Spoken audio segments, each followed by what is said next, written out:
Bulletin میں سب سے پہلے بات، پاک فوج ہماری ریڈ لائن ہے، اس کے خلاف کوئی بات برداشت نہیں کریں گے۔ چیئرمین پیپلز پارٹی بلاول بھٹو کا مولانا فضل الرحمان کے متنازع بیان پر رد عمل۔ مولانا کو لفظوں کے درست چناؤ کا مشورہ دے دیا، کہا سیاستدان ایسے بیان نہ دیں جس سے دشمن فائدہ اٹھا سکیں۔ یہ بھی کہا آزاد کشمیر کی صورتحال پریشان کن ہے، آزاد کشمیر میں بحران وفاقی وزراء کے بیانات کی وجہ سے پیدا ہوا، اب وفاقی حکومت کو ہی یہ بحران ختم کرنا ہے۔ مولانا فضل الرحمان کے خلاف گجرانوالہ میں مقدمہ درج کر لیا گیا۔ متنازع بیان پر گجرانوالہ کی عدالت نے JUI سبرا کو 28 جولائی کو طلب کر لیا۔ لاہور کی سیشن عدالت میں بھی مولانا فضل الرحمان کے متنازع بیان پر مقدمہ درج کرنے کی درخواست پر سماعت ہوئی۔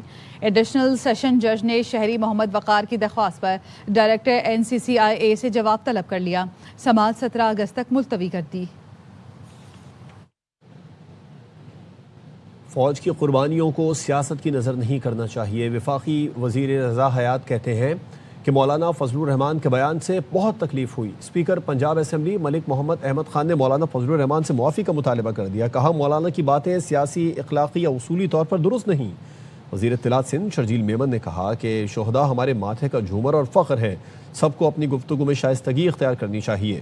MQM کے ڈاکٹر فاروق ستار کا کہنا ہے کہ افواج پاکستان اور عوام نے ملک کے لیے شہادتیں دیں۔ مولانا فضل الرحمان کے بیان سے سب کی دل آزاری ہوئی۔ مولانا فضل الرحمان کا متنازع بیان حافظ طاہر اشرفی کی آواز بھر گئی۔ طاہر اشرفی نے کہا کہ شہیدوں کی توہین کی اجازت کسی کو نہیں دیں گے، شہیدوں کے اہل خانہ اور بچوں سے معافی مانگتے ہیں۔ پاکستان پیپلز پارٹی کے چیئرمین بلاول بھٹو نے کہا ہے کہ پرامن احتجاج ہر شہری کا آئینی و جمہوری حق ہے، مطالبات کے لیے پرامن احتجاج کرنے والوں کو غدار یا دہشت گرد قرار نہ دیا جائے۔ تمام الزامات کی شفاف، غیر جانبدارانہ اور قانون کے مطابق تحقیقات ہونی چاہیے۔ اسلام آباد میں بیٹھ کر کسی کو کشمیری شناخت پر سوال اٹھانے کا حق نہیں۔ چیئرمین بلاول بھٹو نے کالعدم جوائنٹ عوامی ایکشن کمیٹی کو جوابی خط لکھ دیا۔ خط میں مذاکرات اور مفاہمت پر زور دیا گیا۔ بلاول بھٹو نے آزاد کشمیر کی صورتحال پر ٹروتھ اینڈ ریکنسیلیشن کمیشن کے قیام کی تجویز دی، کہا کمیشن حقائق کا تعین، شکایت کا جائزہ، دیر پا سیاسی حل کی سفارشات مرتب کرے۔ بلاول بھٹو نے لکھا آزاد کشمیر میں جانی نقصان قومی سانحہ ہے، ہر قیمتی جان کے تحفظ کو یقینی بنایا جائے۔ آزاد کشمیر کے بحران کا حل طاقت نہیں بلکہ مذاکرات، اعتماد سازی میں ہے۔ بلاول بھٹو نے کالعدم عوامی ایکشن کمیٹی سے لانگ مارچ، دھرنے کمیشن پر اتفاق کے بعد معطل کرنے کی اپیل کی۔ حکام بھی کمیشن کی کارروائی مکمل ہونے تک مزید سخت اقدامات سے گریز کریں۔ پاکستان آزاد کشمیر حکومت احتجاجی قیادت متفق ہو تو پیپلز پارٹی بحران کے حل میں اپنا کردار ادا کرنے کو تیار ہے۔ کالعدم جوائنٹ ایکشن کمیٹی اورچھد کھنڈوں پر اتر آئی۔ اسلام آباد پولیس کے ملازم کو بدترین تشدد کا نشانہ بنایا گیا۔ آزاد جموں کشمیر پولیس کی پریس ریلیز میں بتایا گیا کہ 14 جولائی کو راولاکوٹ میں گوئی نالہ افسر مارکیٹ میں کالعدم ایکشن کمیٹی نے اسلام آباد پولیس کے ملازم احتشام مسیح کو زبردستی گاڑی سے اتارا، تشدد کا نشانہ بنایا اور گمراہ کن ویڈیو بنا کر پھیلائی۔ پولیس کا کہنا ہے ملزمان کی شناخت کا عمل اور تحقیقات جاری ہیں۔ کسی بھی شخص یا گروہ کو اداروں کے خلاف اشتعال پھیلانے کی اجازت نہیں دی جائے گی۔ سابق وزیر اعلیٰ بلوچستان ڈاکٹر عبد المالک بلوچ کی 1 گھنٹے میں 2 اہم ملاقاتیں۔ پہلے وزیر اعظم شہباز شریف، پھر مولانا فضل الرحمان سے ملاقات۔ امن و امان اور باہمی دلچسپی کے امور پر تبادلہ خیال کیا گیا ہے۔ زاہد مشوانی سے اس بارے میں تفصیلات جان لیتے ہیں۔ بتائیے زاہد مشوانی، اہم ملاقاتوں کے بارے میں۔ جی بالکل، نیشنل پارٹی کے سربراہ اور سابق وزیر اعلیٰ بلوچستان ڈاکٹر عبد المالک بلوچ نے اسلام آباد میں وزیر اعظم شہباز شریف اور جمعیت علماء اسلام کے سربراہ مولانا فضل الرحمان سے الگ الگ ملاقاتیں کی ہیں، اور ان ملاقاتوں میں بلوچستان میں امن و امان کی صورتحال، صوبے کی سیاسی معاملات اور ملک کی مجموعی سیاسی صورتحال پر تفصیلی تبادلہ خیال کیا گیا۔ وزیر اعظم ہاؤس میں ہونے والی ملاقات میں بلوچستان میں امن و امان کی مجموعی صورتحال، سیاسی انتظامی امور، باہمی دلچسپی کے دیگر معاملات پر بات چیت کی گئی ہے۔ اس موقع پر نائب وزیر اعظم اور وزیر خارجہ محمد اسحاق ڈار، وزیر اعظم کے مشیر برائے سیاسی امور رانا ثناء اللہ، سینیٹر جان محمد ولیدی رکن قومی اسمبلی اور جمال شاہ کاکڑ، اور نیشنل پارٹی پنجاب کے صدر ایوب ملک بھی شریک تھے۔ بعد میں ڈاکٹر عبد المالک اسلام آباد میں مولانا فضل الرحمان کی رہائش گاہ پر پہنچے اور انہوں نے ان سے ملاقات کی، اور اس ملاقات میں بلوچستان میں موجودہ صورتحال، سیاسی کشیدگی میں کمی لانے سے متعلق امور پر تبادلہ خیال کیا گیا، اور اس ملاقات میں JUI کے مولانا عطاء الرحمان اور مولانا عطاء الحق درویش بھی موجود تھے۔ جی، تفصیلات کے لیے آپ کا شکریہ زاہد۔ امریکہ کا 5ویں روز بھی ایران پر حملہ، کئی فوجی اہداف کو نشانہ بنانے کا دعویٰ، چابہار، کشم، کش اور دمشق میں دھماکے۔ امریکی سینٹرل کمانڈ نے بتایا 90 منٹ تک ایران کے دفاعی نظام، کروز میزائل کے مراکز اور لانچنگ سائٹس کو نشانہ بنایا گیا۔ ایرانی میڈیا کے مطابق 4 روز میں 7 ایرانی فوجیوں سمیت 37 شہری شہید ہو چکے۔ ایران نے اردن، کویت اور بحرین میں امریکی اڈوں پر حملے کیے ہیں۔ پاسداران انقلاب کا کہنا ہے کہ بحرین میں شیخ عیسیٰ ایئر بیس پر اسلحہ اور پرزہ جات کے گودام تباہ کر دیے گئے، گودام تباہ کیے۔ اردن میں الارزق فضائی اڈے کو ڈرون حملے میں نشانہ بنایا۔ کویت کے علاقے مینا عبداللہ میں امریکی فوج کے لاجسٹکس مرکز اور علی السالم ایئر بیس پر حملے میں دشمن کے کئی ڈرون تباہ کر دیے۔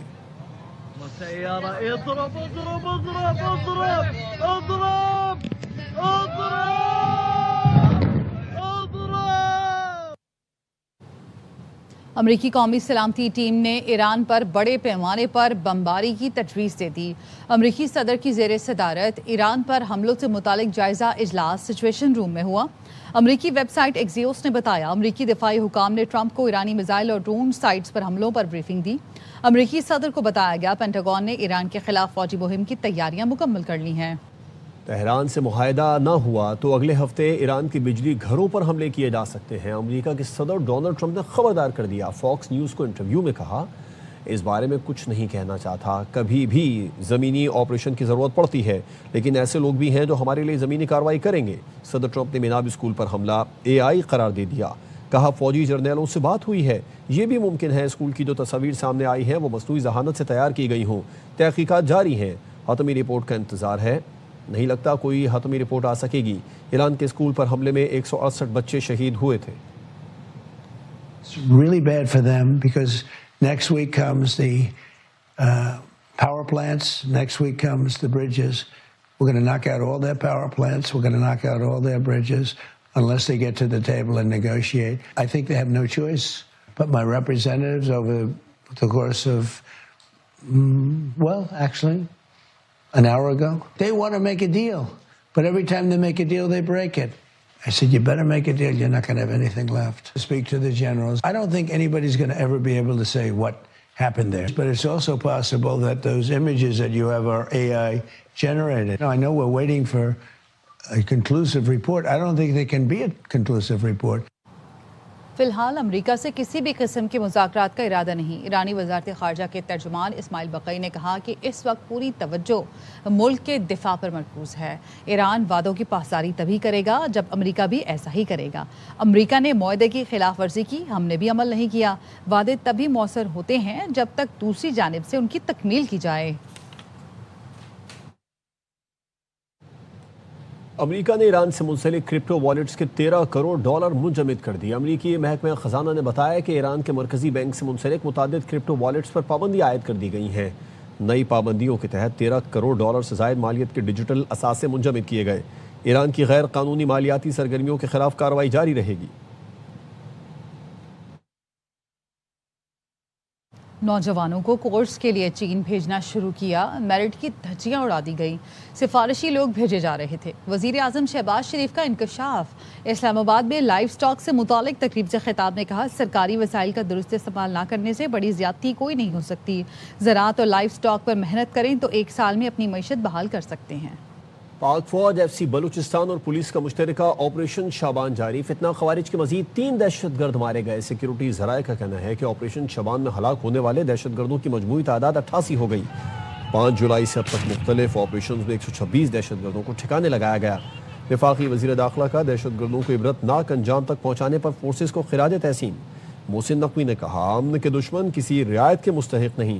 سیکیورٹی فورسز بلوچستان سے دہشت گردی کے مکمل خاتمے کے لیے پورا عزم ہے۔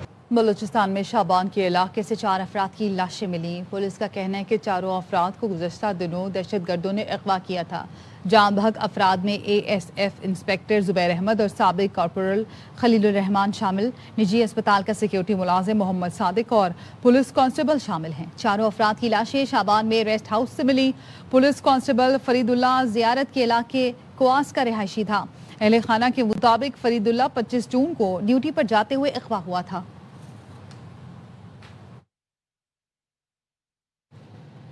کراچی کے علاقے کلفٹن میں ڈکیتی کے دوران ڈاکٹر آکاش کی ہلاکت میں ملوث 3 ملزمان کو ڈیفنس سے گرفتار کر لیا گیا ہے۔ ڈی آئی جی ساؤتھ سید اسد رضا کہتے ہیں کہ سی سی ٹی وی کی مدد سے ملزمان کو گرفتار کیا گیا۔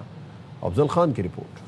ڈاکٹر آکاش کے قتل کا ہائی پروفائل کیس 36 گھنٹوں میں حل۔ واردات میں ملوث 3 ملزمان سریش، رام چند اور انیل گرفتار۔ D I G south Asad Raza کا کہنا ہے کہ واردات کی سی سی ٹی وی فوٹیجز اور ملزمان کے ڈیجیٹل ڈیٹا سے کیس کو حل کرنے میں بڑی مدد ملی۔ سی سی ٹی وی فوٹیج کے ذریعے جو ہے وہ ایک تو ان کو ٹریس کیا ہے، اس کے علاوہ جب ان کو گرفتار کیا تو فل فور جو ہے ہمارا جو ڈیجیٹل فورینزکس یونٹ ہے اس نے ان تمام ملزمان جو ہے ان کے فون نمبرز حاصل کیے اور ان کا ڈیجیٹل ڈیٹا جو ہے وہ بھی ہم نے حاصل کیا۔ اس میں ہمیں یہ بھی پتہ چلا کہ یہ ملزمان آپس میں جو ہے رابطے میں بھی تھے اور اس کے علاوہ ویریفائی بھی کروایا ہے ڈیجیٹل ان کی جو سی ڈی آرز انالیسس کر کے۔ ملزمان کا ایک ساتھی بینک میں موجود تھا جس نے ڈاکٹر آکاش کے بینک سے 50 لاکھ کی رقم نکلوانے کی اطلاع دیگر ساتھیوں کو دی تھی۔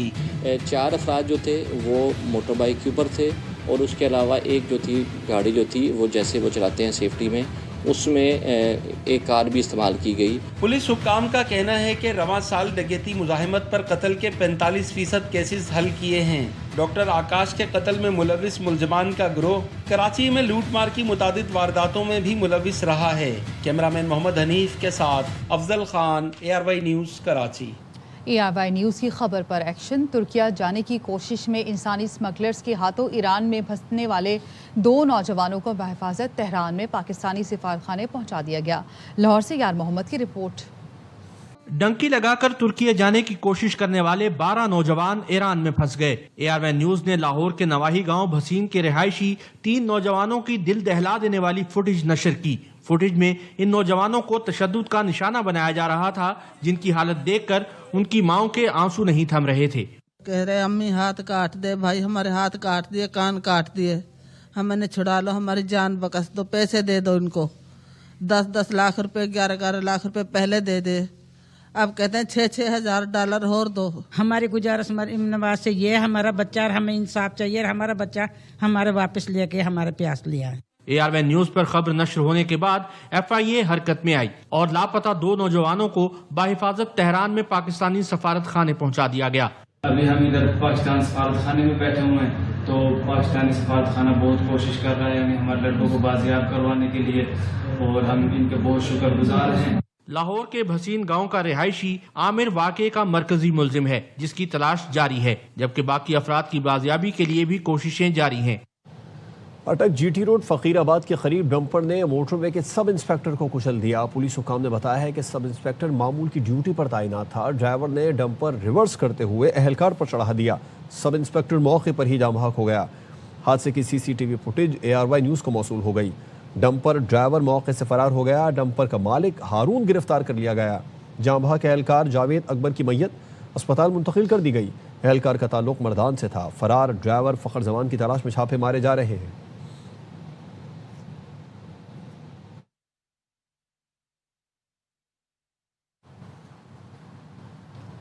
فیصل آباد کے علاقے فتح آباد میں 2 ٹریفک وارڈنز کا اختیارات سے تجاوز، شہری پر گھر میں گھس کر تشدد کیا، مارتے ہوئے تھانے لے گئے۔ ARY نیوز پر تشدد کی C C T V footage نشر ہونے پر CTO نے دونوں وارڈنز کو معطل کر دیا۔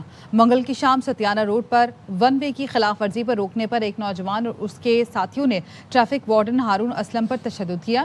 جواب میں وارڈن ہارون اور اس کے ساتھی شہزاد آفتاب نے پولیس کے ہمراہ نوجوان کے گھر کا دروازہ توڑ کر داخل ہوئے اور اسے ہیلمٹ اور تھپڑوں سے تشدد کا نشانہ بنانے کے بعد تھانے لے گئے، جہاں باجوڑ کے رہائشی 5 افراد کے خلاف مقدمہ درج کروا دیا گیا۔ چیف ٹریفک افسر ناصر جاوید نے دونوں وارڈنز کو معطل کر کے DSP پیپلز کالونی کو انکوائری کا حکم دے دیا۔